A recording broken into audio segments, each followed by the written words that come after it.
I don't know if you felt this with your sibling, but there's so much love there.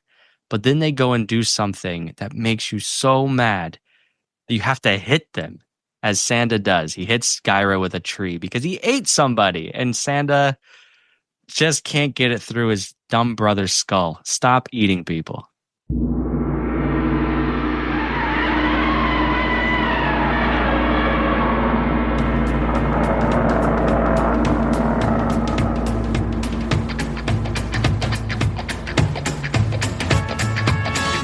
Welcome to Camp Kaiju Monster Movie Podcast. We're your hosts, Vincent Hanna and Matt Levine. And we're talking about all our favorite monster movies, the good, the bad, and the downright campy, and asking if they stand the test of time. Traditional kaiju, creature features, space invaders, the supernatural, and everything in between. All strange beasts welcome here. Camp Kaiju is brought to you by Zach Linder and the Zach Pack, powered by Coldwell Banker Realty. Whether you're looking for your dream home, a savvy investment property, or expert guidance in home rehab and flipping, the Zach Pack has you covered. Check the link in the show notes for more information.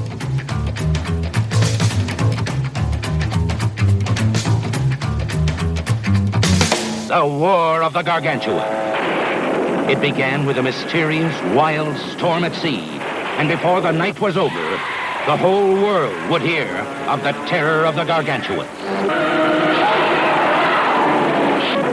Where had such a monster come from? What forces created such a devastating destroyer? Who or what could stand up to it? Let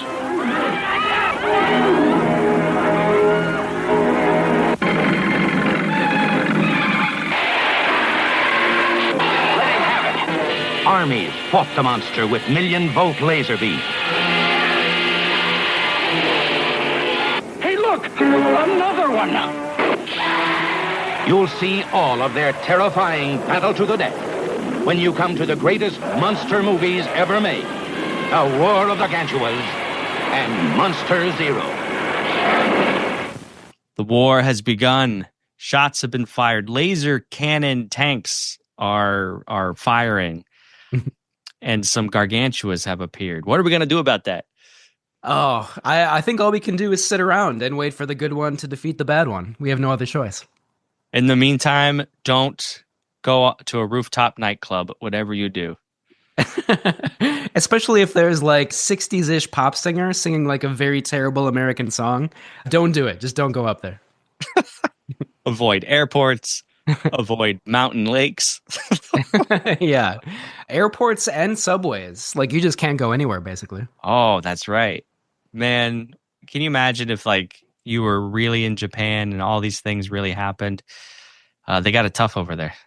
Yeah. I feel like I would just become agoraphobic. I would stay home all the time. Not that I would be safe in like whatever apartment building I lived in, but still, you know, I mean, it's like you would step foot out on the street and suddenly a kaiju would be standing right there.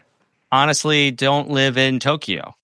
Which seems like a beautiful, amazing city in every way except for the kaijus. That's the only bad thing about it. Everywhere has its things. Yeah. You know.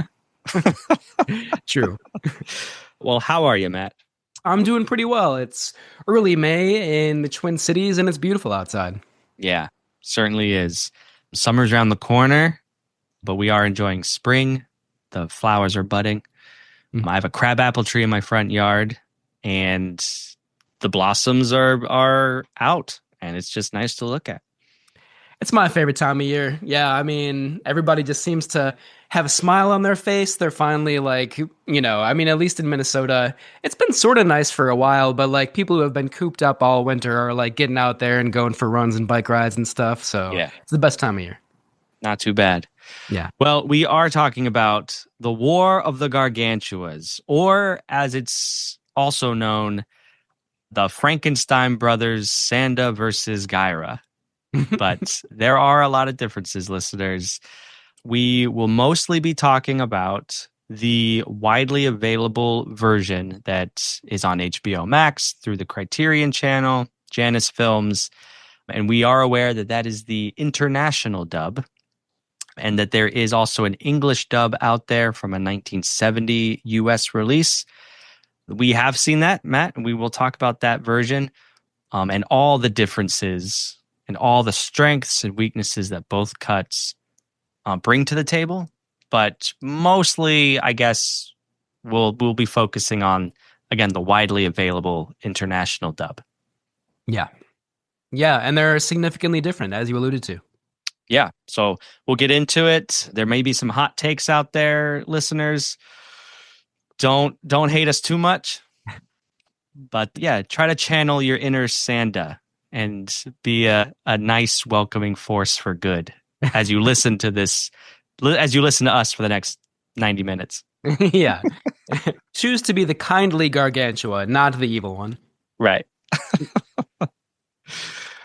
Well, let's get into some quick nuts and bolts. Thank you for hanging out with us, friends. Please rate and review this show. Follow us on patreon.com/campkaiju. We have additional videos, reviews. You can find links to merchandise and more.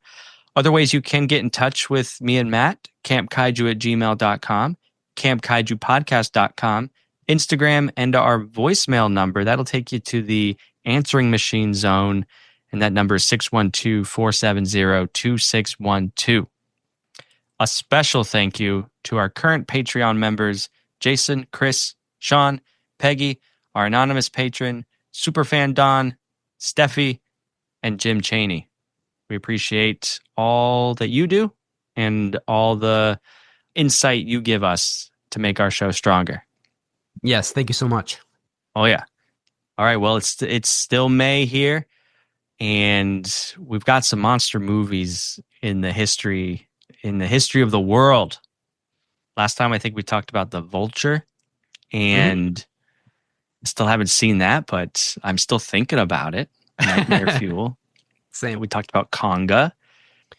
So I'm going to continue the new thing that I'm doing for this part of the show, where instead of calling out a movie that I have seen before, I'm going to call out a title that just seems strange to me, that I haven't seen, that I'm really dying to watch at some point, that just seems too good to be true, or at least, fun in some way. So the movie that I want to shout out is called The Evil.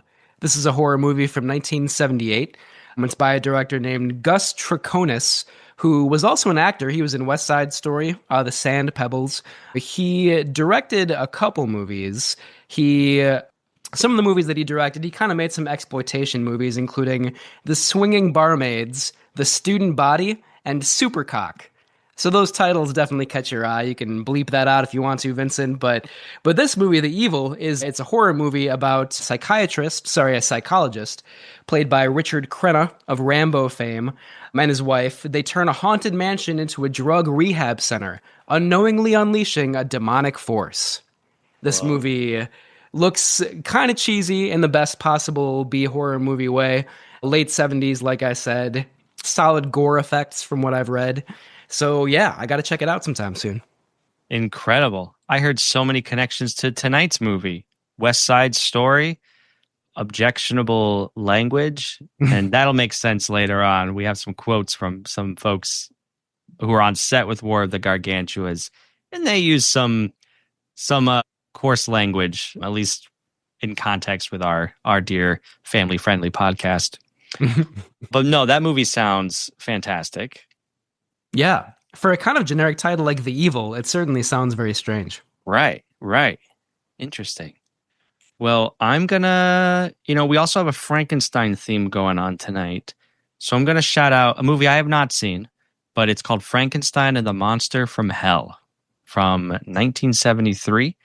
It is the 7th and final entry in the Hammer Films Frankenstein series.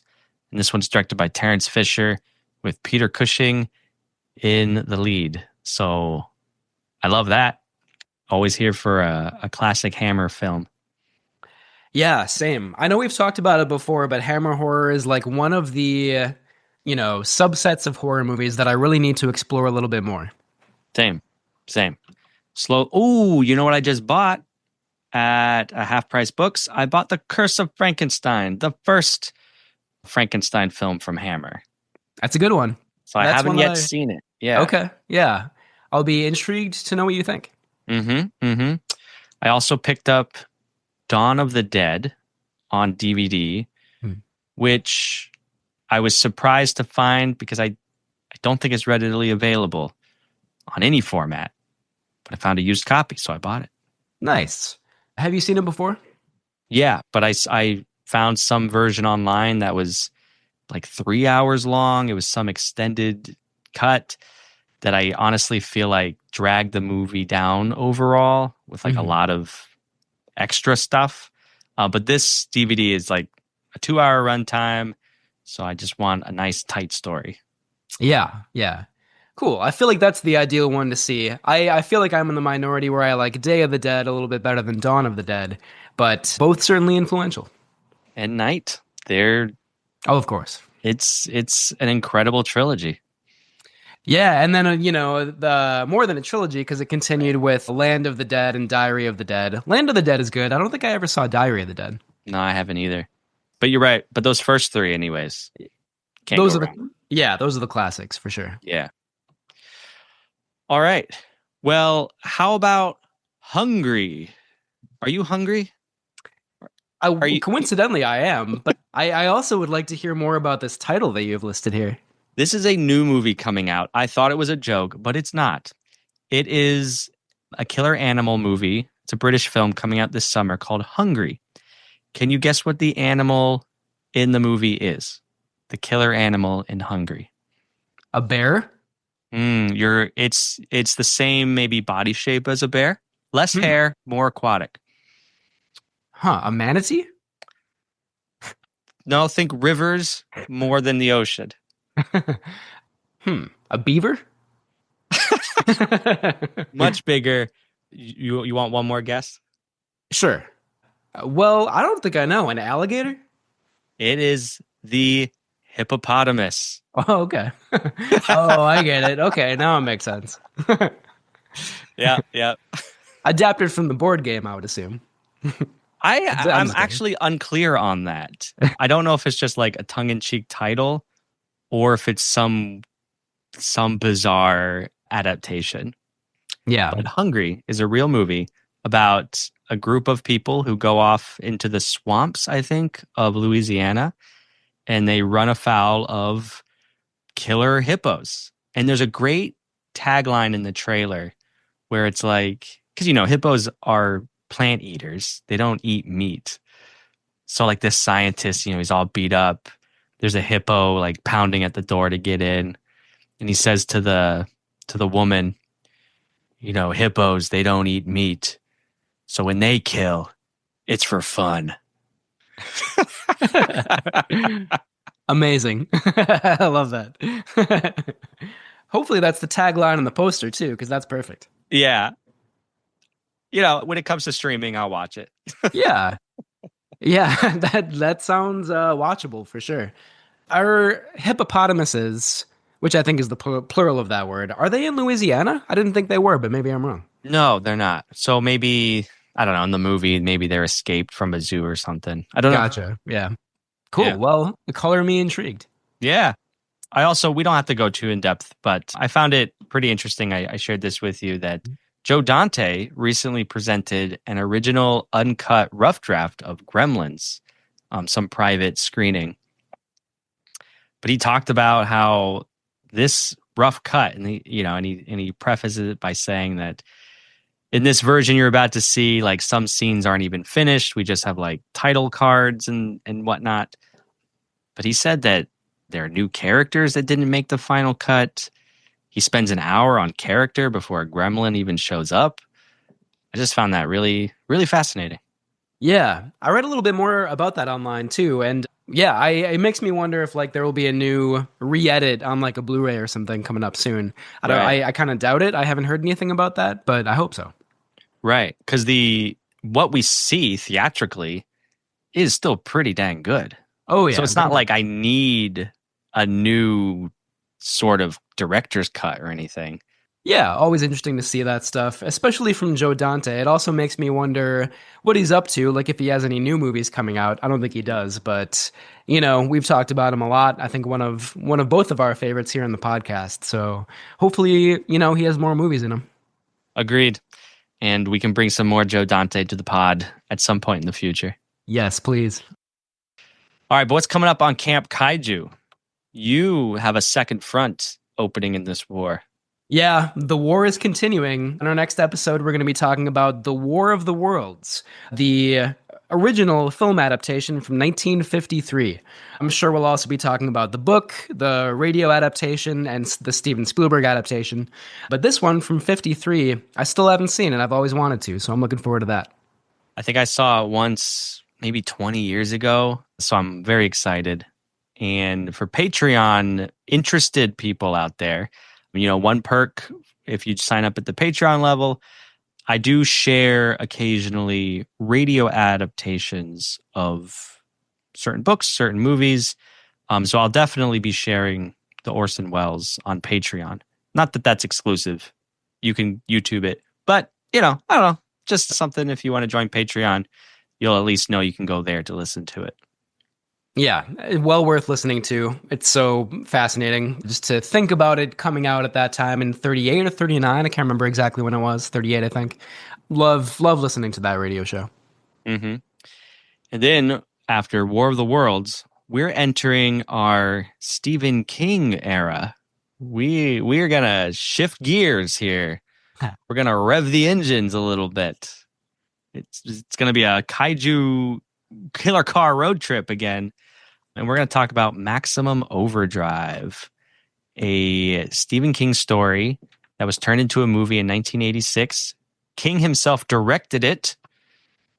Not maybe the best choice, but it makes for such a great viewing, and it's going to be a great conversation. Paul McGuire Grimes is planning to join us for that too. So yeah, looking forward to that. Absolutely. I think we all have to do a lot of cocaine before that episode too, just to get in the mindset of Stephen King in that era in the mid 80s when he made Maximum Overdrive. Yeah. Well, you can do that. I'll be curled up with a book. I checked out the collection by Stephen King called Night Shift, where you can find Maximum Overdrive. Its original title is Trucks. And also in this collection is Children of the Corn, which will be our following episode after Maximum Overdrive. Indeed. I've never seen Children of the Corn, but I feel like it'll be a perfectly cheesy accompaniment to Maximum Overdrive. Agreed. Cheesy, violent 80s popcorn fare. I love it. One of my favorite subgenres. Yeah. So it'll be a great way to really get us into the summer. Because what is happening in the summer, just going to blow through these real quick. Do you have any updates about arachnophobia? Well, I do. It was arachnophobia. I have an unfortunate update. So, the world of film distribution and exhibition is maybe not as easy as people expect it to be, where it's like, yeah, let's just show this movie. We'll get a print or a digital copy, and then we'll just show it. Usually it doesn't work like that. And a little behind the scenes, I won't spend too much time on this, but at the Heights, we tried to program a 35 millimeter print of Piranha. For a lot of reasons, that was unavailable. And then we tried to do a 35 millimeter print of Arachnophobia, but the only print of that in circulation is from private collectors, and it's like a pristine print. It would have been amazing, but they have gone radio silent on us at the Heights, and we can no longer guarantee that that's going to be available for May 29th. So I'm sorry to say we did have to program a backup movie, which is Alligator. That was also on our list of monster movies we were going to program in this series. So this is the third one, and it's unfortunate. I'm sorry to bring you this news. It's even this is just an especially convoluted example of the difficulties of film distribution, But Alligator is almost definitely going to happen. I know I've said that before. It most likely will still take place May 29th.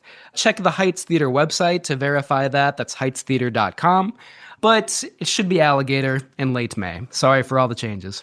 You know what? I love this behind the scenes, and listeners, I hope you appreciate this too. We're getting a sneak peek into a world that honestly I don't know anything about. So I'm sure that all makes sense to me. That it can be as difficult as it is turning out to be. So that's okay. It's not on you.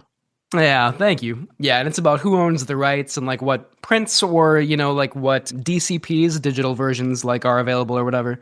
So there's a lot that goes into it. Therefore, Alligator probably coming up in late May. Alligator's good. John Sayles, he wrote it, directed it. I think just wrote it, and Louis Teague directed it. Robert Forster is in it. He's a great actor. I like him a lot. Really awesome alligator creature effects in this movie. So if you haven't seen Alligator, or even if you have, come see it again on the big screen at the Heights in late May. Fantastic. It's a classic. I'll be there. We'll be introducing the show. Can't wait. Oh, yeah. Yeah, it's going to be awesome. Yeah. So that's in May. In June, Beth's Mothra Days and Godzilla Festival in Bloomington. Camp Kaiju is going to be a sponsor, a proud sponsor, though we will not be in attendance, but you'll see our logo on affiliated swag, I suppose, or banners or what have you. And then in July, Matt and I will be in attendance at G-Fest in July in Chicago. So come and say hi. It runs Friday through Sunday. We'll definitely be there on the Sunday. Me and Matt will be co-hosting a panel with Beth and another colleague entitled, Is It a Kaiju? So that'll be a great conversation. And then earlier that day, Beth and I will be co-hosting a panel about Terry O'Morse, the director of the American Godzilla from 1956.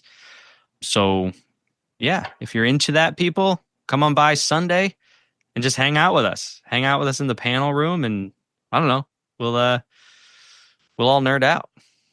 I can't wait. Return to G-Fest. It's been a long time coming. Woo! Get your shirts. Get your Camp Kaiju shirts. I should get a new shirt. Yeah, it's a good reminder. I'm going to too. Yeah, Nice. I have a Nick Adams shirt I'm going to wear. Ooh, that means you have to impersonate Nick Adams the entire weekend. You have no choice. Challenge accepted. Yeah. You were planning on it anyway. I wish Nick Adams was in the War of the Gargantuas. Now, giant entertainment, giant terror. The War of the Gargantuas and Monster Zero. Do you see anything?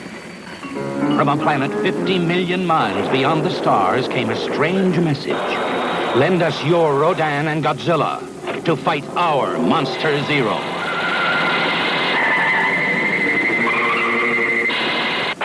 Earth answered, and the most dreaded creatures ever to walk our planet are lifted into outer space.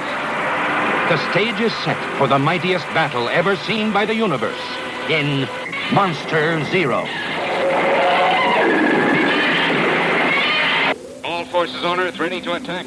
What started out as a call for help from space turns into a nightmare of terror on Earth, Monster Zero. Gidorah, the three-headed monster, battles Godzilla, Mothra, and Rodan for mastery of the world. Men quake before the terror of their unleashed fury.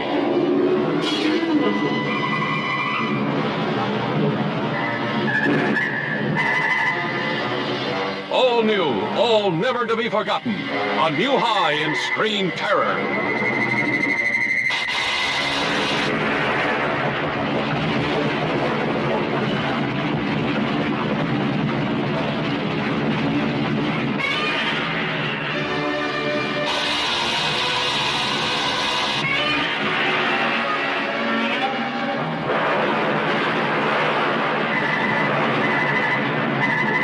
Gidorah, the three-headed monster. From the ocean's unfathomable depths, a gigantic, man-like creature appears.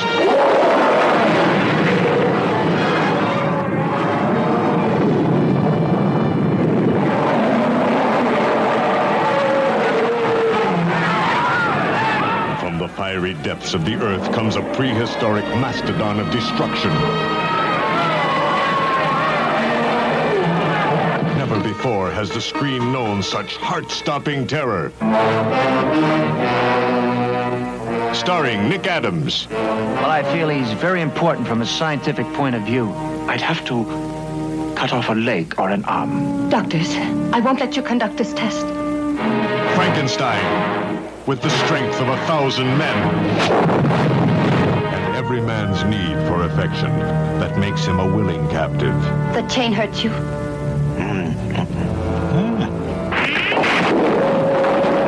The new scoop of the century. What is your personal history with this film? Basically none. I know you've talked about it a lot on the podcast. I knew that it was directed by Ishiro Honda, one of my favorites. And it's a quasi-sequel to Frankenstein versus Baragon, a.k.a. Frankenstein Conquers the World, which we have talked about on the podcast before. So I've heard a lot about it, but had never seen it up until a couple days ago, and was totally new to it. Nice. I first saw it just a few years ago. I will say I had heard about this movie. Like the trivia that always comes up is that it's one of Brad Pitt's favorite movies. I think that was from 2012. There was like an Oscar segment that Brad Pitt was on, and a bunch of celebrities were talking about their favorite movie memories. And in 2012, I was still fairly into the Oscars and everything. So I remember hearing that title and being kind of a movie snob. I was not interested but I was curious. So either way, all these years later, I'm a believer in the Gargantuas. And as I'm sure we'll talk about later, it's not only Brad Pitt, but Quentin Tarantino loves this movie, Guillermo del Toro, Nicolas Cage. There are some high-profile fans of this movie. I don't know if I'm one of them, either because I'm not high-profile or not a fan of this movie. We will see. Well, we'll find out which by the end. Yeah. Let's talk about the select crew of The War of the Gargantuas. So it's directed by Ishiro Honda, one of the greats of the kaiju genre. We've talked about him many times before. Director of the original Godzilla from 1954. War of the Gargantuas follows Invasion of Astro-Monster, also directed by Ishiro Honda, and precedes King Kong Escapes, which again is directed by Honda. Honda also directed a non-kaiju film called Come Marry Me the same year as King Kong Escapes. So he was a versatile director, made movies outside of the kaiju genre as well. Gidorah the Three-Headed Monster, Space Amoeba, many other movies also directed by Ishiro Honda. Special effects are by A.G. Tsuburaya. We've also talked about Tsuburaya many times before. Synonymous with old school Japanese kaiju special effects. The score is by Akira Ifukube. Again, well known from many other kaiju movies. He did the score for the original Godzilla and many others. I should mention that the US cut, which we'll talk about a little bit more later, replaced Ifukube's music with stock music, most notably Terror Hunt by Philip Green. I don't really know a lot about Terror Hunt, but the stock music is actually not terrible, I would say, in the American version. Not terrible. A different vibe, I would say. There's a really in-depth video YouTuber. He's got a really in-depth video about sort of the music and stuff. And he said something that I kind of agreed with, so I'll just talk about it now. Ifukube's score, to me, evokes a lot of sympathy, tragedy, especially at the end when the Gargantuas are getting blown up in the city and whatnot. But the Terror Hunt score in the US release, to me, sounds just a little, it brings more levity. There's a little just more action-oriented energy to it. So I do miss Ifukube's score and what it evokes. First hot take of the episode. No, that's definitely fair. I think you're right. The music in the American version is not terrible, but Ifukube, one of the greats, certainly his version is better. I think both of the scores do a pretty good job of bringing out the horror elements of the movie, so I appreciate that. That's true. Yeah, and equal strengths in different ways, sort of thing. Yeah, for sure. Yeah. Cinematography in War of the Gargantuas is by Hajime Koizumi, who also shot The Mysterians in 1957, King Kong vs. Godzilla, and Gidorah the Three-Headed Monster. So another veteran of the genre and working with Ishiro Honda. Screenplay is by Honda and Takeshi Kimura. Now, Kimura scripted some other movies that, Matt, I think you've also seen Matango, is that right? Yeah, I'm a huge fan of that movie. Absolutely. So Matango, Frankenstein Conquers the World, King Kong Escapes, Destroy All Monsters.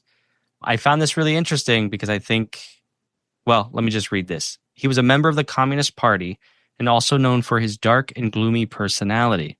So I want to ask, does this persona of the screenwriter bleed into his scripts? For this film, for Matango, I think these movies are darker and do wrestle with some more personal themes. Yeah, it's a good question. I think in Matango, definitely. I mean, that's a pretty pessimistic, dark movie. And there's even a satire of this, like, very rich capitalist who, like, exploits all of his friends. So I think the kind of communist and dark elements are very clear in that movie. Frankenstein Conquers the World. I mean, that's, it starts in, like, Nazi era World War II, basically, in Germany. So, I think that's there too. I guess maybe I don't see it quite as much in War of the Gargantuas just because I don't think there's a lot of subtext to this movie. Like, I don't think that there's a lot of like thematic stuff going on, but we'll talk about that more. And there probably is some kind of dark themes about human nature that you could pull out of this movie. What I was thinking about was how War of the Gargantuas does appear darker in terms of like what the terror the monsters bring to the world. We see people get eaten, which does not happen in any Godzilla movie. So just like a little thing like that, that's a darker element, a broodier touch that I think might be ascribed to Kimura's writing, I suppose. Yeah, I think you're definitely right about that. I mean, compared to something like Son of Godzilla, which is maybe like 4 years later, early 70s. No, a year later. Wow, okay. Even, I mean, the contrast is even more obvious in that case. Like that movie and War of the Gargantuas could not be more different in a lot of ways. Okay, producers for this film, for Toho, we have the one and only Tomoyuki Tanaka. And then on the American side, we had a fella named Henry G. Saperstein, whom we've also talked about. He ran United Productions of America, or UPA. And Saperstein was producing mostly television at this time, but he did partner with Toho to produce 3 monster movies: Invasion of Astro-Monster, Frankenstein Conquers the World, and War of the Gargantuas. So we do have a heavy American element in the production of Gargantuas, and Saperstein, it should be known, was more hands-on than other Hollywood producers who had done similar things. For example, Mothra was co-produced, or it was at least distributed by Columbia Pictures. So, again, all that to say, Saperstein was more hands-on in the casting, in the editing, etc. Mm-hmm. I feel a little bad asking this because I know we've talked about Invasion of Astro-Monster relatively recently, but it's just a movie I don't remember all that well. Some of them do kind of blur together a little bit. So, I just think it's kind of interesting, as we were just talking about, War of the Gargantuas is kind of on the dark side. It's menacing. It's like very much a horror film, I would say. Frankenstein Conquers the World, I think, is kind of horrifying as well. But Invasion of Astro-Monster, from what I remember, is maybe a little bit sillier and lighthearted. Would you say that's true? Yeah, I would. They go to space, if you remember. The aliens abduct Godzilla and Rodan. Mm-hmm. And we have Nick Adams and Akira Takarada going to Planet X to save the monsters. The monsters then save them. Right. Yeah, it's a little more lighthearted. It's coming back to me now. Ghidorah is in that movie too, right? Correct. Yeah. I just think it's interesting, the 3 movies that Saperstein co-produced with Toho. Yeah, I don't know. Invasion of Astro-Monster kind of seems like the outlier among those 3, Well, I think that any non-Godzilla kaiju movie just automatically stands out. Like Frankenstein Conquers the World, War of the Gargantuas. I mean, they're so unique just because they don't feature Godzilla. Yeah. Or Gidorah or Rodan. It's like, oh, here's something really fresh and original. Yeah, it's a good point. Yeah. And I think the kind of convoluted backstory about like it started off as like King Kong and Frankenstein, or Godzilla and Frankenstein, I think, right? And then like took many different shapes as like different pre-production elements happened. So I feel like maybe that actually contributed to the more fresh, unique feeling, Yeah. And I don't know, was it too fresh, too bold that they didn't make another? And they just kept making Godzilla movies, which I'm not complaining about.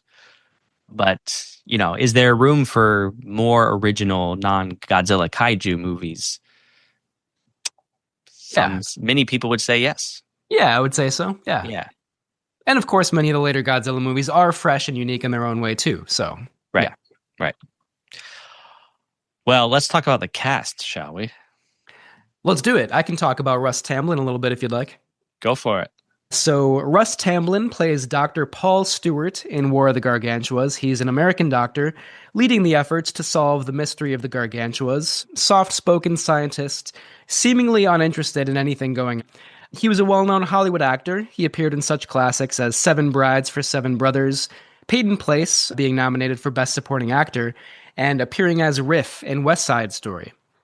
So Henry Saperstein hired Tamblyn to replace Tab Hunter, who had dropped out of War of the Gargantuas, the American actor who was originally cast in the role.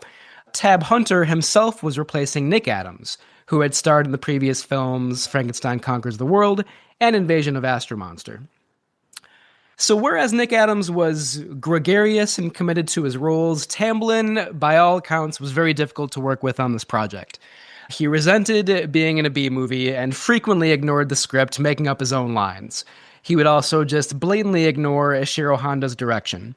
Generally, he thought the material was beneath him and made that blatantly obvious. Saperstein called Tamblyn a royal pain in the ass to work with, and Honda's chief assistant, Seiji Tani, is quoted as saying, Honda-san, meaning Ishiro Honda, had to hold back and bear so much during that one, meaning War of the Gargantuas. Tamblyn was such an asshole, according to Seiji Tani. So yeah, not very fun to work with. Later, when the film needed redubbing for the US release in 1970, Tamblyn's carefree improvisation did become a problem. He could not remember his lines for the re-recording, and from what I understand, the original audio recordings weren't available anymore. I don't know exactly what happened, but They'd been lost. yeah. And rumor has it, not entirely by accident, because the anti-Russ Tamblyn sentiment was so high. That like the Japanese crew or the studio or something kind of just conveniently misplaced the audio, right? That's the rumor. I would believe that, yeah. So yeah, Tamblyn had to re-record all of his dialogue for the 1970 American release, kind of winging it most of the way. You know what I heard? Sorry to interrupt. Yeah. And all these links and references we'll put in the show notes. But Russ Tamblyn, he couldn't remember his lines, right? But they still had the shooting script. So they were like, just read the lines. And he didn't want to. And they tricked him into coming in for just like a cold table read. So he just read his lines cold. And then they recorded it unbeknownst to him. And they said, we got it. And they used that audio then in the 1970 English dub. That's brilliant. I love that. It's brilliant, but it also means his dialogue is then as lackluster as his physical performance. It's true. It is. I do prefer, though, his overdubbing in the American release to the other actor who does the English dubbing in the international release, which is even worse. I think at least like Tamblyn's like sleepwalking performance is kind of interesting in a way. I mean, it's like you wrote here, like he doesn't seem to care about anything going on, you know? He really doesn't. I will say the international release, the international dub, it's not Russ Tamblyn's voice. And it's very jarring at first because it's not synced up very well at all. Yeah. So it's something you do have to get used to. Yeah, the dubbing in the international dub is not very good. And I would say the dubbing in the American release is, like, tolerable. Agreed. Yeah. One last note about Russ Tamblyn. He did kind of come around in later years to his involvement in the film. He kind of has a soft spot for it now, or did. I think he is dead now. But yeah, for a long time, he resented his involvement with this movie. He might still be alive, but now you just cursed him. He is. So sorry about that. Yeah, sorry, Russ. 91 years old. Well, there you go. Quick other things. Nick Adams, I had to Google it. Like, why wasn't he available? Well, as we talked about in our episode about probably both of his other Toho films, he had marriage troubles. He had Frankenstein Conquers the World, followed by Invasion of Astro-Monster. By all accounts, he went back to the States to work things out with his marriage. And unfortunately, he would die young in 1968. So, I don't know. Anytime I can talk about Nick Adams, I pour one out for that man. Yeah, yeah.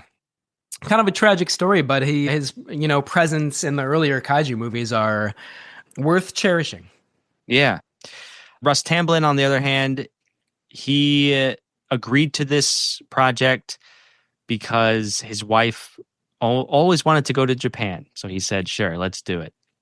And in my notes, I referred to Gargantuas as a B movie. That might not be fair. I think it was an A picture from Toho. But in the minds of Russ Tamblyn, it might have been regarded as a lesser film. Yeah. So in addition to Russ Tamblyn, the film also stars Kumi Mizuno as Dr. Akemi Togawa. She is Dr. Stewart's assistant and the caretaker of the young Gargantua from the previous movie, Frankenstein Conquers the World. She retains this bond with Sanda, which is the name of the brown or friendly Gargantua. So Kumi Mizuno returns from that movie as well, of course, Frankenstein Conquers the World. She played in many Godzilla films of the 60s and even in 2002's Godzilla against Mechagodzilla and 2004's Godzilla Final Wars. So a veteran of kaiju films. Rounding out the cast, we also have Kenji Sahara as Dr. Yuzo Majida. He is the third scientist who investigates the mystery, having been involved with the Frankenstein experiments. Sahara was a stalwart of Toho's Godzilla/Kaiju series, as well as Tsuburaya's Ultraman series. Yeah. So it's really interesting to me how, going back to our actress, Kumi Mizuno, she's returning from Frankenstein Conquers the World. It just seems like this should be such a natural sequel. And yet there are creative choices made where this story kind of does distance itself from the preceding film. Mm-hmm.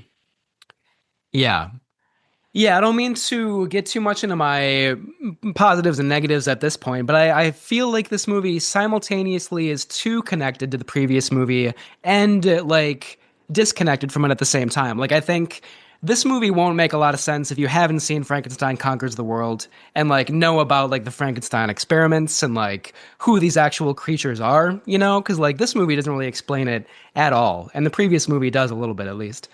So there is that connection, but at the same time, the two monsters in War of the Gargantuas could be any two monsters. They don't have to be the Frankenstein monsters, and in fact, it doesn't make a lot of sense that they are.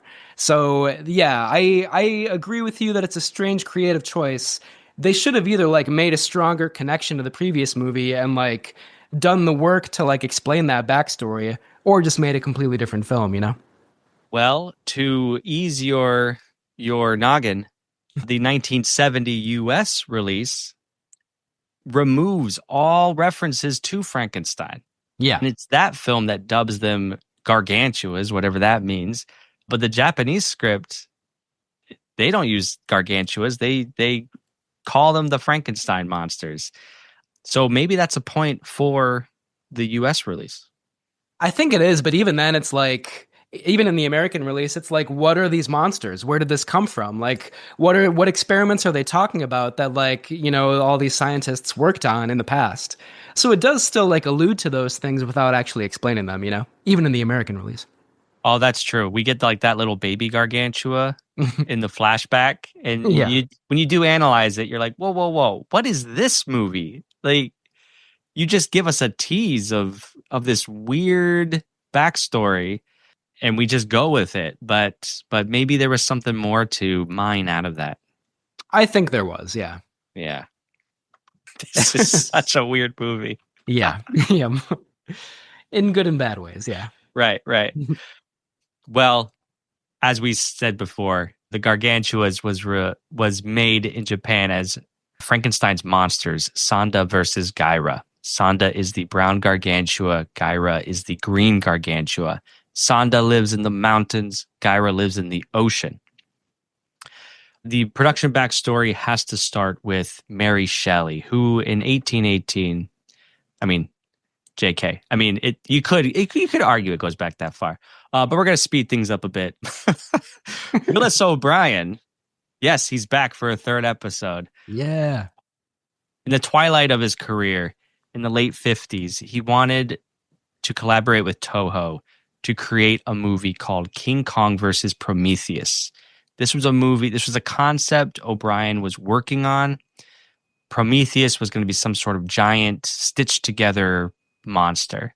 Toho said, no thanks. Then O'Brien died in 1962, unrelated to the rejection. But Toho then went ahead and made not King Kong versus Prometheus, but they were going to make King Kong versus Frankenstein. And then they said, no, Godzilla's kind of popular now. Let's make King Kong versus Godzilla. And they made their own Frankenstein movie separate, which obviously gave us War of the Gargantuas. So in the long history of monster movies, again, it all starts with Willis O'Brien. It's amazing. He's the wellspring of it all. Honestly. I love that. And it's just such a bizarre, it's so convoluted, and like the Frankenstein element doesn't even make any sense in my opinion. In the previous movie, Frankenstein versus Baragon, aka Frankenstein Conquers the World, it's such a bizarre story. Like, you know, they have Frankenstein's heart in Germany in World War II, and then it's like ends up in Japan, like after the war, like during the atomic bombings, like they're doing experiments with the heart. So it's a fascinating story, but it just like the storyline is so preposterous. And again, it's so unique. I love that movie so much. A hair above War of the Gargantuas, because I do think it does dive deeper into a pathos that I do honestly think the Gargantuas are missing a little bit more. I see it wanting some pathos from our titular monsters, but I don't know if it quite gets there. Yeah, I agree. Yeah. War of the Gargantuas was filmed and shot and released in 1966 in Japan, but it was not to make its U.S. premiere until 1970 on a double bill with Invasion of Astro-Monster. Henry G. Saperstein as the co-producer. He got all the negatives, all the sound from Toho. He commissioned his own cuts. He commissioned reshoots to feature Tamblyn more in the U.S. release. And Saperstein commissioned his brand new dub, agreeing with us and a lot of other people that the international dub on Criterion Channel is trash, and he wanted his own, which people agree is the superior dub. But because Toho is a major corporate conglomerate, I guess they have decided to retain their international dub. And I guess that's their prerogative. But that's why we have what we have widely available today. Yeah, and it makes sense that Toho, like you said, would release their version of it. But, you know, I also heard that Saperstein, you know, they received all the like deleted footage and all the like outtakes and stuff like that from Toho to make their edit. So there are like short scenes in the American release that aren't in the Toho version at all. And some of them I think like do change the film, like quite like little bits of dialogue that do maybe hint at other ideas that I think do kind of like complicate things a little bit. I could take or leave those additional scenes, which just feature more Russ Tamblyn, and that does not work for me. I'm sorry to say. Hot take. Anyone fighting me on that? I don't think I hate him as much as you do, but I totally understand. But there was one addition to the American release where Tamblyn and his colleagues are walking to a car and they make reference to the Adam and Cain story from the Bible. And I went, oh, there's a thematic touchstone. There's a hint of something deeper. As brief as it was not in the international dub. That's exactly the moment I was thinking of, yeah. And then Russ Tamblyn, in his like very sleepy way, is like, their conflict reminds me of some nations of the world, haha, you know what I mean? And like, it's just like a very blatant like thematic comment, but it's like, all right, there's something, you know? It's something, yeah. Yeah. And the US release does run about 4 minutes longer than the international dub, I guess we'll refer to it as, the one you're going to watch on HBO. So the film did eventually become a cult classic, especially the 1970 US version. We already have talked about this a little bit, like a lot of different directors and actors really like this movie, Tim Burton among them, Hideaki Anno, Hajime Isayama, the latter of whom is the creator of the Attack on Titan anime. So yeah, there are references to War of the Gargantuas all over the place. For example, in Kill Bill Volume 2, Godzilla against Mechagodzilla, Scooby-Doo, really all over the place. And I feel like, correct me if I'm wrong, but the Toho version, when it was released in 1966, did not really do all that well. Is that right? Do you know? You know, I did not come across that in my research. What I will say is, what I could say about that is that in 1966, it's kind of peak kaiju era for this genre. And even by 66, 67, movie theater attendance was starting to slip. The box office power of a kaiju film was starting to slip. You know, Tsuburaya was already making a splash with Ultraman and the TV market. But in 1966, 67, despite slash production teams and crews, you're seeing some really great special effects. So I can't speak to box office, but I can just speak to, in general, these movies were doing well, but also kind of the writing was on the wall that they were starting to lose their luster. Yeah, and I seem to remember in our Son of Godzilla episode, like, maybe that contributed to the more kid-friendly turn in kaiju movies, like, kind of right after this, right? Like, shortly after this, to kind of draw back some of that audience into movie theaters. Right. There's not a kid in War of the Gargantuas. Yeah, which, I mean, after Black Scorpion a couple weeks ago, I was like, oh, thank God, I'm kind of happy about that. But, yeah, but it is a marked difference, for sure. Yeah, yeah. I have not seen Kill Bill Volume 2. Have you? I'm sure you have. Yeah. Yep. It's pretty good. I read that the scene that kind of calls out the Gargantuas is the fight scene between Uma Thurman and Daryl Hannah in like a trailer, like a mobile home. Yeah, I don't remember like a specific call out to this movie in that scene. But, you know, obviously Tarantino's a big fan of this movie, so I imagine it's somewhere in there. Okay. I've seen the first one. It's pretty good. The second one is. Cool. Camp Kaiju is brought to you by Zach Linder and the Zach Pack, powered by Coldwell Banker Realty. Whether you're looking for your dream home, a savvy investment property, or expert guidance in home rehab and flipping, the Zach Pack has you covered. Check the link in the show notes for more information. Matt, we have a bit of mail from our anonymous patron saint of subtitles, the top dog of dubs, our dear anonymous friend, has something to say about the different release versions of Gargantuas. So our anonymous patron saint writes, for this one, War of the Gargantuas, I do hope you and Matt try to find the US edition. That's the one that the likes of Brad Pitt and Quentin Tarantino love so much. It's not that they may never have seen the Japanese version, but it's all the little nuances in the US version that made them fall in love with the film. There are also a few shots that make the US version a tiny bit more horrific, which also made them memorable to kids.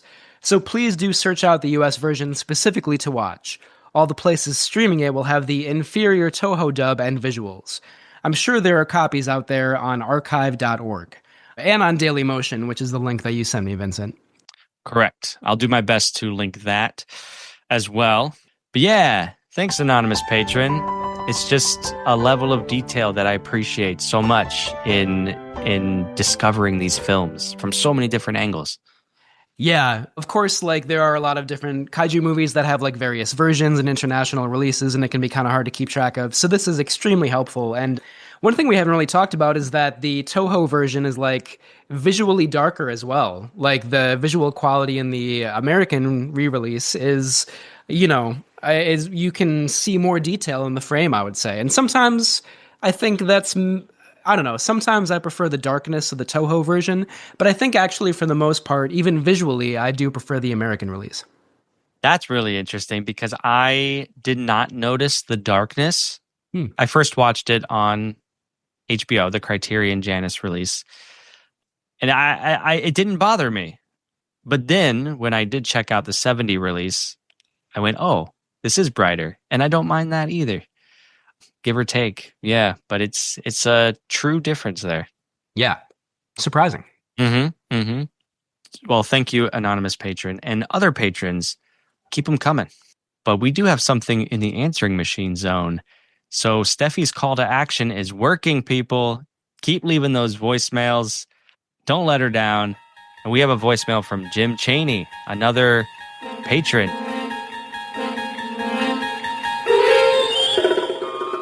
You're entering another dimension, a dimension of sight, a dimension of sound, a dimension where nobody answers their telephone. Case in point, you think you're calling a friend. What you've actually done is bought a one-way ticket to the answering machine zone. After the beep, leave your name, number, and a brief message. Hey guys, what's happening? To hear me out on this. The whole reason why they're fighting is because Gidorah ate Nick Adams. And Santa's mad because it should have been Russ Tamblyn. Nobody eats Nick Adams. You know, I would like to talk more about this movie, but the words get stuck in my throat. Didn't stay campy, and have a great day. Jim Cheney.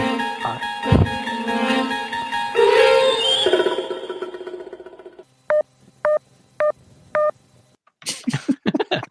I love it. Some of those references will, be sort of confusing to people who haven't seen the movie, but you'll get it if and when you watch it. Words get stuck in my throat. That's I won't be listening to that song again anytime soon. I'll just say that. You will if you listen to this episode. I'm definitely gonna stick it to the end. Oh no. Okay. Thank you, Jim. And I just got to say, folks listening on Patreon, another perk for our members, what I've started doing is alerting you all ahead of time about when we record so you all can chime in. So it's really awesome. We appreciate, I think, Matt, I really think this adds to the show.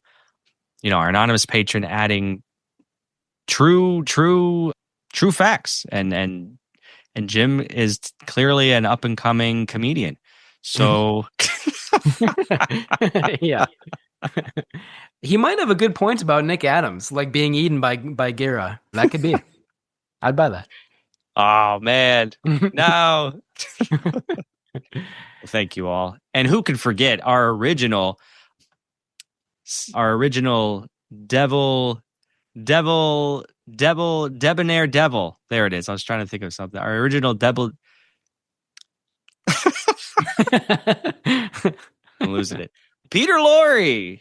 He's packing his bags. I don't know where he's going, but he's got it.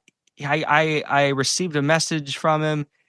Lenore's a raven, and he thinks he can find a cure. He doesn't know exactly where he's going yet, but he's packing his bags, and he's going to be trying to find that cure, like an Odyssey. Good luck, Peter. That sounds like a classic gothic horror storyline in itself. Wow, his life really is a movie. But he's going to be talking about a 1946 film on the Poverty Row Picture Show called Catman of Paris. And here is our letterboxed blurb. Beware, a monster is loose. When author Charles returns to Paris with a best-selling book that criticizes the government, he's tormented by frequent blackouts. After a mysterious cat-like creature slaughters people close to him, Charles is suspected of murder. Charles fears that he is the beast, but his paramour, Marie, and best friend, Henry, believe he's innocent until the creature begins to stalk Marie. Dun, dun, dun. Wow, that sounds kind of great. Like, sometimes these synopses, I'm like, Peter, you're on your own. You're doing the Lord's work. Godspeed. But with this one, I actually kind of want to watch this. Yeah, me too. I'll be watching it sometime before we meet again. Nice. As will Peter, of course. And it's funny, you never see us in the same room.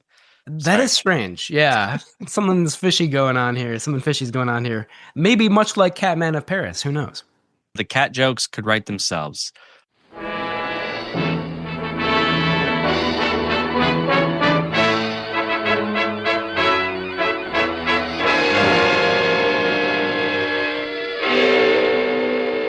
Welcome to the Poverty Row Studios on the other side of Hollywood, where the stars were dimmer and the red carpets dripped with blood. Together we will watch the best of the worst. Movies known for their limited budgets, outlandish concepts, and questionable performances, but with enough haunted houses, zombies, ape men, and devil bats to keep you up at night. This is the Poverty Row Picture Show, and I dare you to sleep through these nightmares.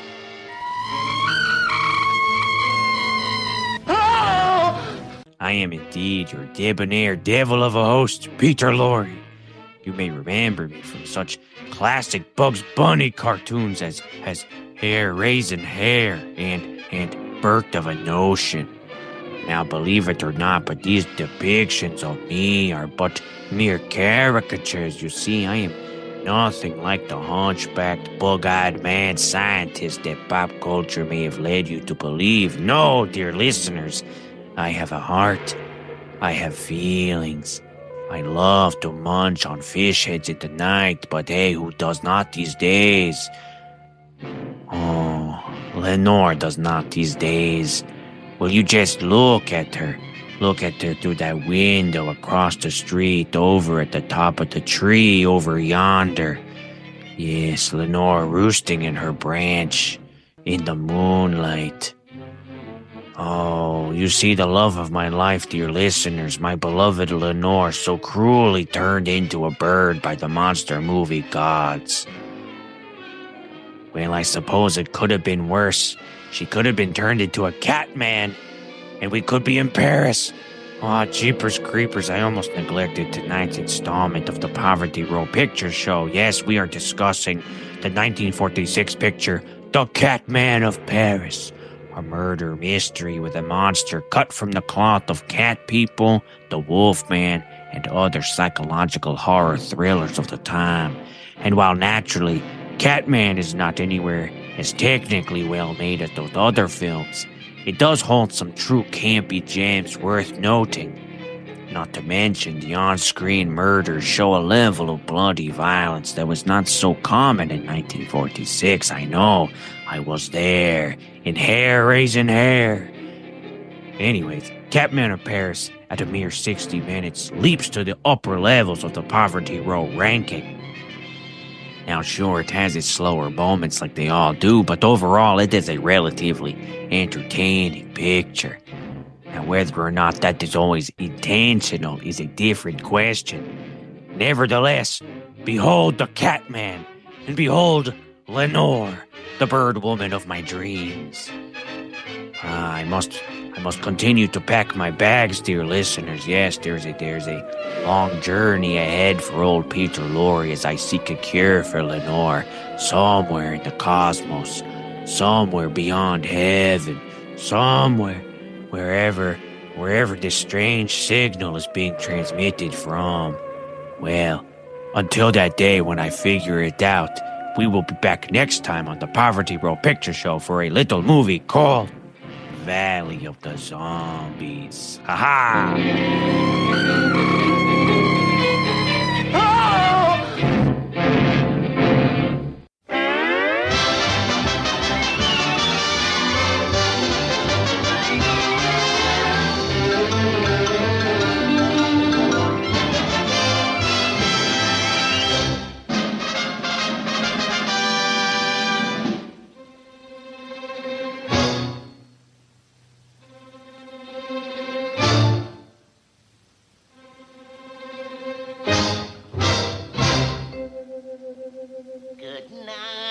Sweet dreams, tomorrow's another day. Till then, sweet dreams, sweetheart.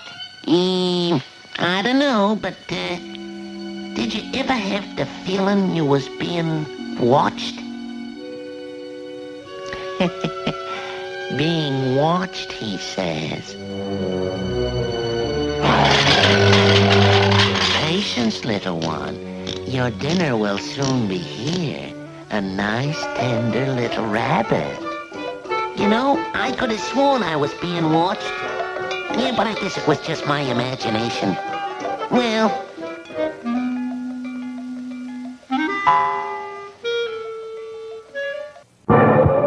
rocket ship to unexplored planets, captured by unknown powers.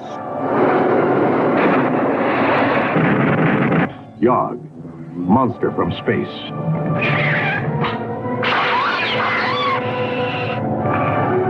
You are powerless against me.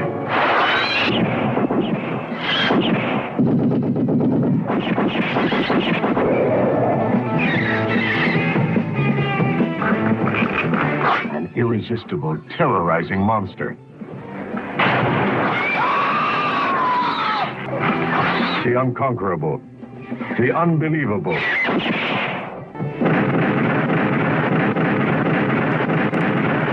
Yog, monster from space. So yeah, let's talk about the themes of the War of the Gargantuas. Yeah, and it's the second one that you have here, so maybe I'll just talk about that if that's okay. Mm-hmm. But you wrote down nature versus nurture on our Google Doc, and I was thinking the same thing because we have the good and the bad Gargantuas. Again, their names are Sanda and Gidorah, and yeah, one is good, one is evil. The origin of these creatures is kind of confusing. Like, Sanda is like the Frankenstein child from the previous movie. Gidorah maybe like spawned all of a sudden from a cell that like came off of Sanda. It makes no sense at all. And maybe we don't have to dwell too much on that, but it's like, who knows where Gidorah came from. But like, they are essentially brothers, maybe even like come from the same genetic material, but one is good and one is evil. So like, yeah, this nature versus nurture debate, why is that the case? Like, what made one of them evil? There's not really any explanation of that in the movie. One of them lives underwater, but that doesn't seem to play like a decisive role, So I don't know how much complexity there is to that, but it does kind of just beg the question, like, how do people become good or evil? Is it like innately born in them, or do they learn it over time, I will just say, for argument's sake, what makes Gidorah evil? He does eat people. But so do lions. Are lions evil? You know what I'm saying? Yeah. Like, Gidorah needs, I don't know. This is like the silliest thing to have such a serious conversation about. But is Gidorah a person, or is he an animal? Does he eat humans for sustenance? Or is he eating people for the enjoyment of the cruelty? I think it's the latter, because I don't think it's for sustenance, because then Sanda would also need to eat humans or some kind of meat. And I think it's suggested that he like doesn't hurt animals, like he eats leaves or vegetation or whatever. And I feel like a lion or a predator like that killing humans doesn't happen very often. Like, it's when humans endanger their ecosystem or like are predators on them, And I don't think that's the case with Gidorah, who is, not endangered by humans at all. I mean, even when the military like blasts him with lasers and weapons, like, it doesn't really seem to scathe him all that much, So I get the sense that Gidorah kills and eats people because he likes it, and he likes terrorizing them, If that's the case, then I will agree that he is evil.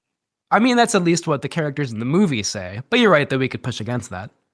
Yeah. But I also just agree.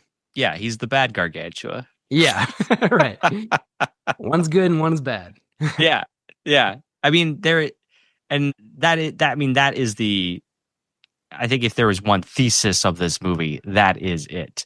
It's nature and nurture, and it's good versus evil, the yin and the yang, the duality of human nature. And I do see these kaiju as humans, much as we do with Frankenstein, which I think lends a tremendous amount of sympathy to them. I admit maybe not as much sympathy as the preceding film, but I think there is still a little bit of pathos there in how they relate to each other. Sanda, he's saying it's his brother, and he's helping his brother. And I don't know if you felt this with your sibling, but there's so much love there. But then they go and do something that makes you so mad. You have to hit them, as Sanda does. He hits Gidorah with a tree because he ate somebody, and Sanda just can't get it through his dumb brother's skull. Stop eating people. Yeah. Yeah, it is. There's that some of that like sibling pathos there for sure. Partially maybe because the human characters in this movie are not interesting at all. So it's like finally somebody to relate to, you know. But it is touching, and I think at the end of the movie, the battle is still going on. The War of the Gargantuas is never ending apparently because these two are fighting each other next to an underwater volcano. And they kind of just assume they're like, they're probably dead. Like nothing could have survived this eruption, you know? As they often do in these movies, it's like maybe you want to confirm that a little bit more. But, you know, it's kind of touching that they're just like fighting all the way to the end, as siblings do, and they'll probably keep on fighting. And there won't be any resolution to the conflict, you know? They're fighting each other, and then the army is also getting involved. And it's almost like this is a family conflict. If you're not in this family, stay out. Because I feel like the army, I did feel bad for Gidorah, who's getting shot up. I mean, he's bleeding all over the place. His hair and flesh is burnt to pieces. And his brother is beating him up too. He just wants a snack. If he's just hungry, man, he's getting a lot of guff for just to have a little snack here or there. Yeah, guys got to eat. Yeah. It is maybe kind of interesting that Gidorah seems to favor female victims. Like, there's the singer who sings that terrible song, Words Get Stuck in My Throat. He kind of like picks her up. The person that he eats, that we see eat on screen anyway, is a woman. And then he also seems to kind of like focus on Dr. Mizumo. I think that's her name. So, yeah, maybe there's a little bit of that King Kong element. Like, he's just like interested in women, you know? But then that interest extends to eating them, and that's definitely not a good thing. Yes. There were two people on the boat, too. It's alluded to that they were eaten. You remember that? Yeah, you're right. That was a haunting shot. Indeed, yes. It's left a little bit unclear because then I think there's another line of dialogue that says, like, the other men must have been, like, below board when the ship capsized or something. But yeah, it does kind of suggest that others have gotten eaten as well. Well, Gidorah does eat the fisherman in the very beginning in the storm. Isn't that the guy who survives that ends up in the hospital? Yes. Okay, we're talking about two different things now. In the mountain lake, there's like a young couple, a man and a woman. They're rowing a boat in the lake. And then Sanda appears, and then there's a cut to the boat, the rowboat, but it's now empty. Yeah, gotcha. Yep, you're right. Yeah. Yeah. Oh, rack up the body count in this movie. Like, how many people were eaten? Yeah, it's hard to tell, but yeah, it's significant. Yeah. I mean, like in other kaiju movies, you see like buildings crumbling and you have to assume that like hundreds of people die there, but like you don't know exactly. And here I feel like it's very obvious that like we know there are a lot of victims here, you know? Yeah, it's very specific. Yeah. Yeah, the deaths. I do want to talk about this other theme that only came to me towards the end. There's in the mayhem when the Gargantuas are in Tokyo and people are running around trying to get away. The authorities stop a vehicle and they pull out a young couple. And the young man driving the car says, "Hey, man, I haven't even paid this off yet." Hilarious line, but it also made me think, oh, there is something to this movie in how it's portraying young people, which we know post-World War II, these are the boomers now. It's an economically prosperous time in Japan in the 60s. And as many Japanese films do at this time, it explores that tug and pull between the younger kids and the older generation who fought a war, who knew hard times. And if you transpose that then onto the Gargantuas, these two brothers, and the system then, the government, the man, just wanting to destroy them, they can't have any fun in this world. So I did see an interesting tension and a metaphor between the monsters and the human young people in this movie. I love that reading. That really didn't occur to me all that much, but I think you're right. There's also that scene where there are a bunch of young people hiking in the woods, and Dr. Stewart and his assistant Mizumo are also there, and I think she even says, like, why aren't they scared? Like, they know that one of the Gargantuas is around here, and I think Dr. Stewart, Russ Tamblyn, says, like, they're young. Like young people aren't scared of anything, you know? And in the American cut, there's even dialogue about how, you know, when the Nazis occupied Paris, young people still went out to like bars and nightclubs and still had fun, you know? So yeah, I think that reading is there. I like that interpretation. I'm curious, do you think that both Sanda and Gaira stand for like younger generations and like the military and the government are like the older generations? Yeah, I do. Okay. I was wondering if you thought maybe like Sanda is also part of the older generation and Gaira is the younger generation, but that doesn't make a lot of sense. So I think the first reading is probably more valid. Right, right. With them, I just see an older sibling and a younger sibling dynamic. And I'm an older sibling, so I do relate to Sanda in those moments where he can't get it through to his younger brother. Stop doing what you're doing. And I'm a younger sibling, so I relate to Gaira trying to terrorize his older sibling. That seems real. Yeah, awesome. But I like that interpretation. It's almost like the older generations, the military, the government are trying to like pit younger people against each other to like distract them from the real powers that be, you know? That's the War of the Gargantuas. Younger people fighting. You remember our co-screenwriter, Takeshi Kimura, was a communist. Yeah. So I'm not going to speak for communism, but there might be a sense of anti-establishment in his interpretation of his characters. I like that reading. Yeah. I didn't really think about that too much, but I think that's there metaphorically, if you want to read it that way. Yeah, I do too. And I wasn't, and I never had, but it was just that one line about that guy getting pulled from his hot rod and he hadn't paid it off yet. And it's just like, even that line speaks to the economy where we are in such a prosperous time. You can buy a hot rod on a loan payment. And that kid's parents couldn't even dream of a car, I'm sure, because they were living through a war and then a depression. So I think that line just like flipped the switch for me. I went, oh, whoa, there is something deeper here. I love that. Yeah, and that dialogue about how young people are not scared of anything definitely stood out to me as well.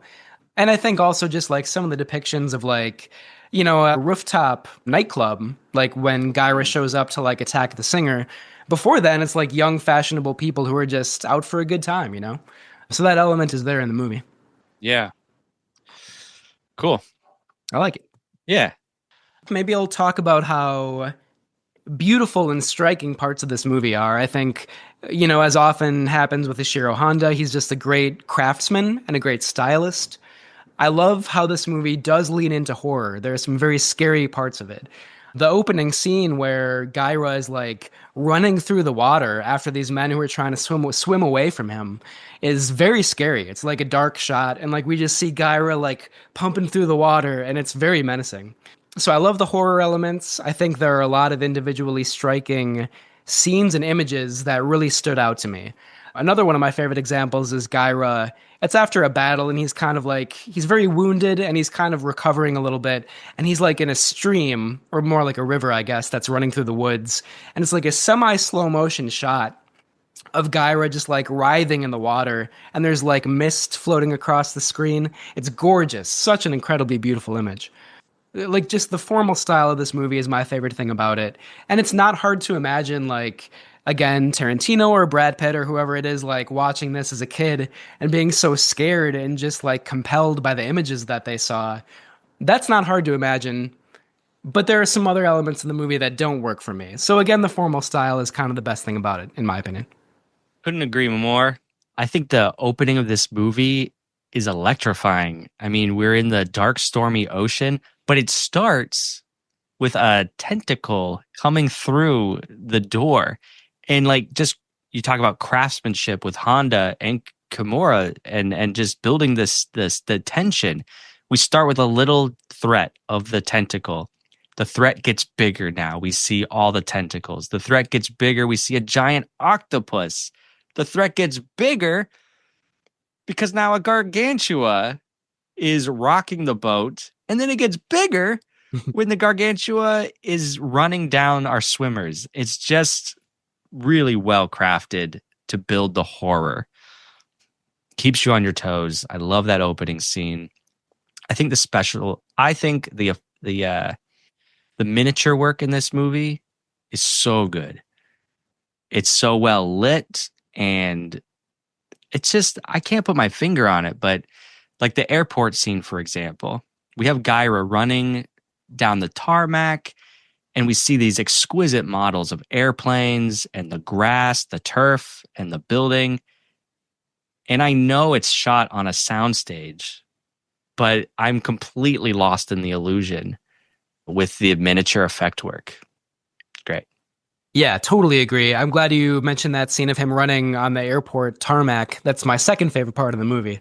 Really incredible. And then I think the climax, which we already talked about, where they're fighting in the ocean and like the volcanoes going off and like the military is dropping bombs on them. There's just so much going on in the frame. There's water flying everywhere. There are explosions. There's a volcano. It's a dazzling moment. It's like a fireworks display or something, you know? And so, yeah, there's like just moments like that. Visually, it's a very sumptuous and exciting movie. Yep. The scenes in the forest, I mean, those trees were handcrafted. It's just a giant model world that the actors get to play on, which is really great. The footprints in the snow on the mountain too, early on when like they're trying to track down the other Gargantua. It's a very magical moment. They see these huge kind of Sasquatch style footprints and like, yeah, of course it's like matte effects and they're shot on a soundstage, but like it's just this kind of like visual imagination that all these or most of these older kaiju movies really do so well. Agreed. Talking about the model work, it's such a little detail, but it's what makes a movie like this sing for me.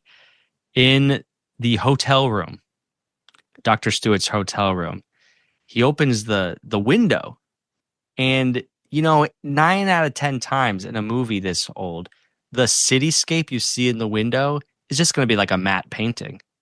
But no, you can tell the cityscape is model work. There's like real depth to that city that Russ Tamblyn looking out over. I was like, that, and it has neon lights flashing in the distance. It's just like, you didn't need to do that level of detail, but it's awesome. Yeah, it's dazzling for sure. And there's another shot, which I think is shot in a soundstage, but it's like a bunch of like high-end shops in a Tokyo street, and it's like a fashionable part of town. And like there's a crane shot where the camera just like slowly rises into the air, so you see this entire street basically, and it's so beautiful. Love the visual style of the movie. And the music, I do love Ifukube's score in this. I think it's very rousing. I think it's very evocative, as I said before. A standout score, I think, from him that ties it all together. Yeah, I thought at times maybe there was an element of repetition from his previous scores from Godzilla and Mothra and other movies, but yeah, certainly whenever it's Ifukube, it's a special thing. Yeah, not wrong there. Oh, okay, one more shot that I just loved. It's of Gidorah under the water. These fishermen look over, and it's just a really jarring shot of Gidorah through the waves, looking up, arresting. It was just like, whoa, look at that thing. So glad you mentioned that. That's up there for me too. That's like a true horror shot where it's like the monster's face like looking right at you, you know? And yeah, the waves like add an element of surrealism to it. Yeah, amazing moment. I bet they got eaten too. Yeah, I thought that's who you were talking about before when you said the two fishermen in the boat or whatever, but then I remember the other people you were talking about too. Yeah, a lot of people on boats, but I think they all get eaten. Yeah, that's a fair assumption, yeah. So I have a question for you, and this maybe will be a bridge to the bad part, or like some of the bad things about the movie. But what do you feel about the suits that Gidorah and Sanda wear? I like the suits, actually. I'm comparing them to the King Kong suit, which is another humanoid suit from this era. And we talked about King Kong versus Godzilla. That suit does not look good. But I think the suits in this, in Gargantuas, I think they're gross in a good and an effective way. I think they allow for a lot of movement, so we get a lot of characterization in the physical performance of these two characters. I think the faces are well masked. They're just the makeup effect is applied really well, along with the overall suit. What do you think? Yeah, I agree with all that. The movement again, those scenes where Gyra is running and swimming, really incredible and pretty scary. At the same time, they are essentially like humanoid creatures, like you said, who are just like hairy and like misshapen and kind of gross looking. And it's effective, but I do kind of miss like the really wild creature designs that are so stylish and imaginative. Of like Gidorah is a good example, but also like Baragon from the previous movie, you know? So I guess maybe I was slightly disappointed that the Gargantuas kind of seem like just like sort of ape-like, you know? I mean, you mentioned King Kong. They're kind of ape-like and they're very much like human beings, but just kind of like disfigured human beings. But I agree there's so much like motion and expressivity. I feel like that kind of makes up for it. I wonder what this would like. What if they were more faithful to the Frankenstein character? Because that monster was so human. Like he was not a furry monster. Mhm. I don't know. Yeah, it's a good question. And like that kind of goes back to my question of like, and like in the American release, this is kind of irrelevant, but like why even do the Frankenstein reference at all, you know? Mm-hmm. Mm-hmm. Hmm. I need to look up the suit actors. I assume it was the same guys who do Godzilla. Did you look it up? Haruo Nakajima as Gyra. Yu Sekita plays Sanda. And I remember him, or I looked it up earlier today, Nakajima saying this was his favorite character to play, Gyra, because he could emote within that mask and he could like move a little bit more freely. So you're totally right that this was liberating for him. I would have bet money that was Nakajima because his acting is so iconic, really. Like he's doing a lot of the same like wrestling moves type of presentation. So it's good. It's good acting. Yeah, definitely. Yeah. What else are you unsure about with this film? Even though I think there are a lot of individually striking moments and shots, I think overall, like in the structure of the movie, the story of the movie, there's not much that's surprising about it. We get a monster attack right away. We get the military and the government trying to stop them. We get two monsters going at it, and that's it. That's all there is to this movie, basically. You know, like. And it really is like just all the story points of a kaiju movie. And again, like there are little moments and little nuances that complicate things. And your reading of some of the themes, like the younger generations, that makes me reconsider that honestly a little bit. Like I thought this was basically just like straight up kaiju movie with nothing interesting about it. And maybe I have to reconsider that now a little bit. But I do think it is kind of surprisingly straightforward in like hitting the beats. The human characters especially, nothing interesting about them. And I mean again, I kind of just ask the question of like why connect it to Frankenstein Conquers the World? Like I don't like it that there is kind of the expectation that you're like aware of that movie's existence, maybe less so with War of the Gargantuas, the American release, but still it's like there are confusing connections to the previous movie. And yeah, sorry, I'm repeating myself a little bit, but it's either like connect it more to that movie or like just totally make a new movie with like new characters and storylines and ideas, you know? I do know there's a sense of not committing with this movie. Like this movie, what is it really trying to do? I think ultimately it is just a straightforward kaiju movie where a theme like the younger generation like does crack through a little bit, but it's not the point really of this movie. It's there if you look for it, which is really nice and appreciative. But it's just a by the numbers action movie done well. But this reminds me a lot of the Black Scorpion, where the effects are so good, but the human story is so either lackluster or preposterous. So I agree. I don't think. Thank goodness our monsters in the War of the Gargantuas are so personable in their own ways, because we don't get anything to latch onto with the human characters. Even Kenji Sahara, who's a star, like his character does nothing but walk around and chit chat All the characters are just chit-chatting. Yeah. Right, exactly.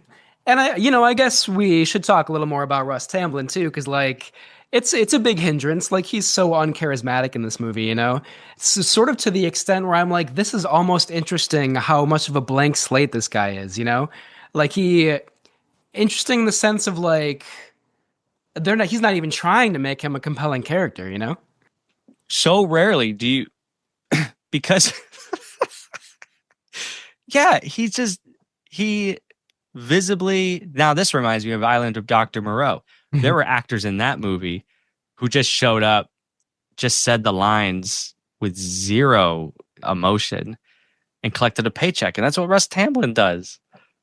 Yeah, right. And but he probably doesn't have the charisma of like Val Kilmer to just like be there and that's enough. You know what I mean? No, and that is so detrimental, I think, to this film. Now, fortunately, the movie doesn't really focus on the humans. I think a lot of time is spent with Sanda and Gaira, which I think does make up for it. But it's not an exaggeration to say Russ Tamblyn is like you could have just replaced him with a lamppost and it would have been just fine. Yeah, it's a lesson in non-acting. And it's, like some of the stuff with him and his assistant, Mizumo, could have been kind of touching. Like they have this sweet romantic relationship and he's looking out for her and all that. But like, that doesn't hit home at all. But do they? I know they do, but I also wanted more. Like the movie, again, doesn't commit to its romantic angle. Yeah. Like they say some things that allude to a romantic relationship, but ultimately they keep it pretty professional. Mm-hmm. I think to the movie's overall detriment. Yeah. I would say at the very end when she's injured by Gaira and he like kind of carries her body away, and then at the hospital later he's like, I thought I was going to lose my favorite assistant. Like that's like it's a dumb line, but it's like maybe there's a little bit of that at the end, and maybe if like the performers were better, Russ Tamblyn in particular, it could have been that subtle and that would have been enough. But yes, maybe if the actors were better, if the writing was, well, no, because I bet that line was improvised. But then again, it was the international dub. I don't know. But my point is, a line like, oh, I thought I would have lost my favorite assistant. That line makes me cringe because, again, is she your lover or is she your assistant? Right. That line continues to muddle this relationship for me. Yeah, that's fair. There could have been like some will they, won't they, tension in the air. Could have been. But, yeah. But no, the movie does not even achieve that. Unfortunately. Yeah. There isn't a lot of humor in this movie either. I mean, maybe a little bit of campy, unintentional stuff, but not really any intentional humor. And you know what? I expected some. I don't know why. Yeah. I just thought there was going to be more, but I'm with you. I think the campy stuff we've talked about, like Sanda hitting Gaira with the tree because they're having a sibling rivalry going on. But I think the campiest moment, intentionally or not, is the nightclub scene with our singer singing, but the words get stuck in my throat. I think it's funny because I think it's a pun with her about to get eaten. I think things get stuck in Gaira's throat. But also campy because what is this scene? And I get it, movies sometimes stop for a musical number, but this isn't like showstop. This isn't a showstopper. Right. And I think, I'm trying to remember the singer's name, Kip Hamilton, something like that, I believe. Yeah. And she, I don't think, was a superstar in Japan or the United States. So like, why pause the movie to give her this performance, She might have been Saperstein's girlfriend. Oh, okay. That does explain it. It so often does. Yeah. And yeah, I mean, unless it's trying to sort of show American-Japanese like relations in Japan, but like there's just not enough there to really back that up, I don't think. No. But it's a great scene. It's a great moment though She's singing on the stage, and behind her, it's like a jump scare. Gidorah just appears in frame behind her. It's very slow motion, but you go, oh, behind you. Yep. Just like the people on screen do who are actually watching her, you know? And they start like screaming and pointing. The end of that scene is good, yeah. Yeah, she gets dropped right on her face, man. I hope she's okay. I hope so. You never find out. Like they turn her over and then that scene cuts off and you're like, ooh, that does not look good. Yeah. One of my favorite, campy, humorous moments, again, whether it's intentional or not, is when the military is attacking Gidorah and Gidorah is like picking up the tanks and just like hurling them across the screen. And every tank that he throws hits a building of some kind, like a barn or a home or whatever. It's like, man, this guy has 100% accuracy. Like he's just whipping tanks, maybe miles, who knows? And he's just like hitting all these different domiciles. It's amazing. I would love to imagine him just throwing them hundreds of miles into the next town. And still like hitting whatever house he's aiming at, you know? Yep. He could be a pitcher for a Japanese baseball team and he'd be their star player. And he lives underwater. How's he getting this practice? Good point. Yeah, good question. That's great. Let's get to our final ratings. Alrighty. As always on Camp Kaiju, we have 4 ratings. Our highest rating is, it's a timeless classic. It definitely stands the test of time. Number 2, there may be some antiquated moments, but overall it's great. It stands the test of time. Our third rating is, it may be historically significant or just fun, but it does not stand the test of time. And our lowest rating, it is not worth revisiting. It definitely does not stand the test of time. I'm dying to know where you land on this. I confess that I've been thinking about it throughout our entire recording, and I thought I knew before we started what it was going to be, and then I changed my mind, but I think I'm going to return to my original rating, which is that it may be fun, it is fun at moments, but I think it does not stand the test of time. I'm sorry to be a little more on the negative side. I'm in the minority, apparently, because again, some well-known people love this movie, but I just don't think there's enough here to keep it interesting throughout the entire movie. I don't like its very flimsy connection to the previous Ishiro Honda film, Frankenstein Conquers the World. Russ Tamblyn, big weak spot in the movie. And again, there are like quite a few beautiful images and striking scenes to keep your attention. But for me, that was not enough. So I don't think this stands the test of time. It's such a, like, we're on the opposite sides of the coin. Same coin, right? It's like I agree with you all on all that, but the visual and the special effect elements and the direction slightly outweigh all those other points. So I think it does have plenty of antiquated, clunky moments, but overall I do think it does stand the test of time. But I'll tell you, I watched this movie. This is a comfort movie for me because I don't have to think so hard about it. Again, for better or for worse. And this movie's like it's just like putting on the greatest hits. Like I love it, but there are stretches of this film, particularly when like the military's planning and then they're laser beaming Gidorah. I do feel like that scene goes on a long time. And my mind does start to wander certain points of this film. Yeah. So, it does miss the chance to really hold my attention. With that said, I love putting it on just for a good night, But yeah, I feel you. It's possible maybe my expectations were too high. Like I love Ishiro Honda. I heard about this movie's reputation by other artists that I like a lot.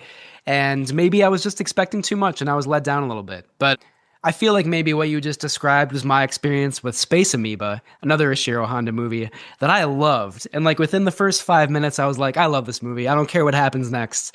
So that's maybe my Ishiro Honda movie where it's like, yeah, elements of this are like clunky and obvious and silly, but still I love it, Yeah. Listeners, go back to our Space Amoeba episode. That was great. I also want to say, I think I prefer the international dub, which might put me in the minority. I'm sorry. Hot take. I see there are parts of the US release that I like. I like some of those moments we alluded to earlier. I like the brighter color saturation, I guess. But I do miss Ifukube's score, and I miss that darker tone that the score thus brings to it. And I really don't like Russ Tamblyn, and I really don't need to hear his voice. So I'm sorry, I'll take the international dub. And I think I'm Team American release, Team America.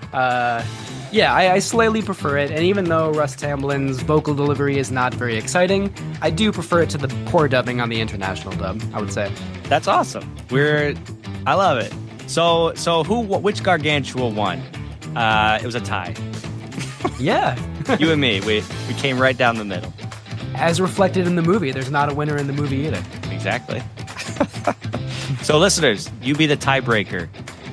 Give us a call, leave us a message, a comment, an email. Are you Team Sanda, Team Gidorah? Are you Team Nick Adams, Team Russ Tamblyn? US release, international release. Let's get in a fight. Let's do it. Declaration of war. And we'll find out on our next episode all about the War of the Worlds. Can't wait. Okay, thanks for hanging out with us, friends. Please rate and review the show and follow us on patreon.com/campkaiju for additional videos, reviews, merchandise, and more. Other ways to get in touch, campkaiju@gmail.com, campkaijupodcast.com, Instagram, and our voicemail number, 612-470-2612. Camp Kaiju is recorded in Minneapolis, St. Paul with Menia's Mailbox music by Ben Cook Feltz. Thanks, friends, and until next time, stay campy. Camp Kaiju is brought to you by Zach Linder and the Zach Pack, powered by Coldwell Banker Realty. Whether you're looking for your dream home, a savvy investment property, or expert guidance in home rehab and flipping, the Zach Pack has you covered. Check the link in the show notes for more information.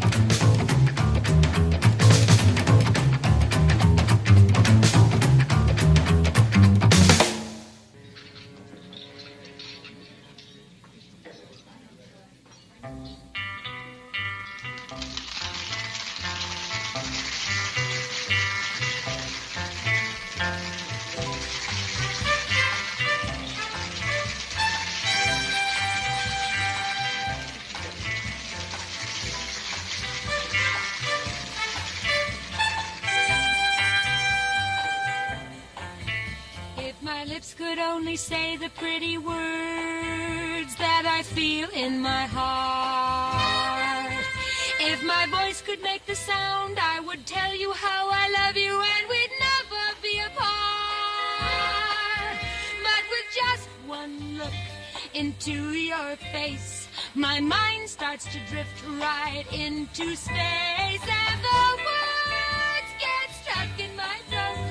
The words get stuck in my throat.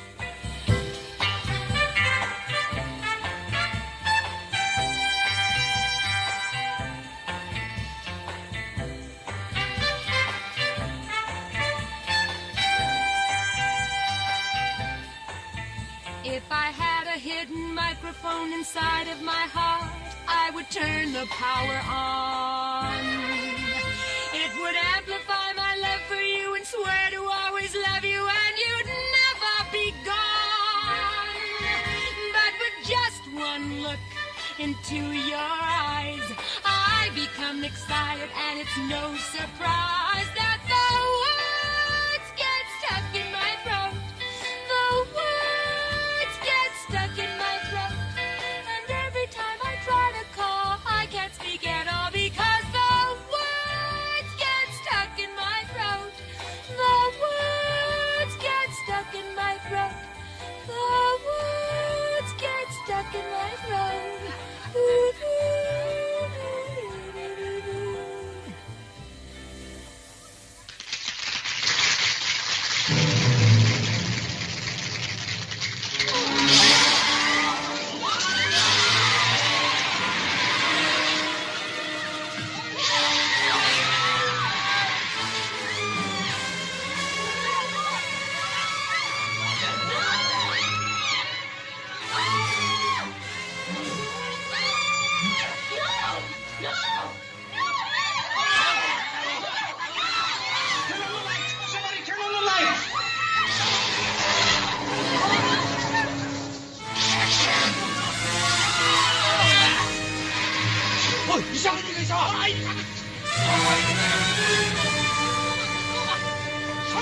Here, turn her over. Give it a doctor. Right.